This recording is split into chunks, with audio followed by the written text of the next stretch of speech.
আলহী আহি পালা আৰু দেই আমাৰ ডিকি ভাল আমাৰ ডিকি বৰ ধুনীয়া একদম গুড মৰ্ণিং কেনেকুৱা জাৰ্ণিটো হিলি আছা নেকি আমাৰ ডিকি ভাল লাগছে দে এতিয়াহে একদম হেৰি লাগছে নতুন কইনা নতুন দৰা ফুৰিবা আহান লাগি আছে আৰু এইবিলাক আমাৰ ঘৰতে দিয়া বস্তু একদম কি কি আছে এইটো খতৰাৰ মাই দিয়া আম হয়নে আম বেঙেনা এইটো নেকি পিঠা এইটো ফেটুৱা মুখত দিয়া পিঠা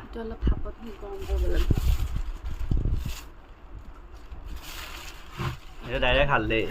এইটো হালধি এইটো মেইন বস্তু এইটোহে মেইন বস্তু একদম নেমু টেঙা এইকেইটা পাবালগীয়া নাই ইমান দাম নেমু টেঙা অঁ আৰু মোৰ লাগি এটা বৰ ধুনীয়া বস্তু আনিছে চা সেইখন আৰ নাই চা থেংক ইউ ব্ৰ